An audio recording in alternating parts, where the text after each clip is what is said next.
అక్క శోభక్క బండ్రక్క పచ్చక్క మూడు రంగుల జెండా బట్టి ముచ్చటగా మూడు ముచ్చట్లు మాట్లాడుతున్నావా అక్క? ఏమిచ్చినవక్క స్పీకర్కు? రేవంత్ రెడ్డి కేటీఆర్ గారికి చీర గాజులు పంపుతా, కట్టుకో కేటీఆర్, బస్సెక్కు కేటీఆర్ అన్నందుకు చర్యలు తీసుకోవాలని సుమోటో కేసు బుక్ చేయాలని స్పీకర్ కి ఇచ్చినావా అక్క? ఏందక్క నిన్న మీ అరికపూడి గాంధీ కొడుకు కొడుకు అని అన్నందుకు, మహిళలను కించపరిచినందుకు, ఒక అమ్మను కించపరిచినందుకు, ఒక ఎమ్మెల్యే పుట్టుకనే అవమానించినందుకు చర్యలు తీసుకోమని సుమోటో కేసు కింద బుక్ చేయమని ఇట్లా స్పీకర్ కి ఇచ్చినవా అక్క? ఏందక్క ఈ రెండు నాలుకల సిద్ధాంతాలు? ఏందక్క మీ ద్వంద్వ నీతులు? మీకో నీతి మాకో నీత? స్పీకర్ అందరికీ స్పీకరే. మా మీద వ్యాఖ్యలు చేసినప్పుడు ఎందుకు చర్యలు తీసుకోలేదు?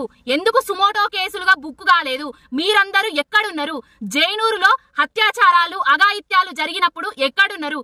గురుకుల పాఠశాలలో విద్యార్థులు చనిపోయినప్పుడు మీరందరూ ఎక్కడున్నారు? దేనికోసం అక్క ఇదంతా? కేసీఆర్ గారే బయటకు వచ్చేందుకు చెప్పాలక్క? మేము అడుగుతున్న ప్రశ్నలకు సమాధానాలు చెప్పలేక మమ్మల్ని అడుగడుగున నిర్బంధాలు ఆటంకాలు చేస్తున్నందుకు మీరు, మీ ప్రభుత్వము, మీ రేవంత్ రెడ్డి ప్రభుత్వము తక్షణమే బీఆర్ఎస్ పార్టీలో ఉన్న నాయకులకు, కార్యకర్తలకు క్షమాపణలు చెప్పాలి.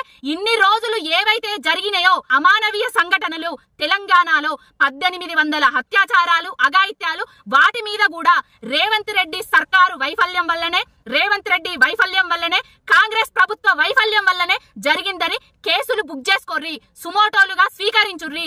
మహిళా కమిషన్ ఒక్క కాంగ్రెస్ కే కమిషన్ గా వ్యవహరించద్దు. రాజ్యాంగబద్ధమైన సంస్థలవి. అందరికీ ఒకటే, అందరికీ ఒక్క నీతే. ఇప్పటికైనా గల్లీలో ఒక నీతి, ఢిల్లీలో ఒక నీతి, గల్లీలో ఒక మాట, ఢిల్లీలో ఒక మాట అనే ద్వంద్వ వైఖరిని బందీ చెయ్యిర్రి. కబడ్దార్ కాంగ్రెస్ నాయకుల్లారా.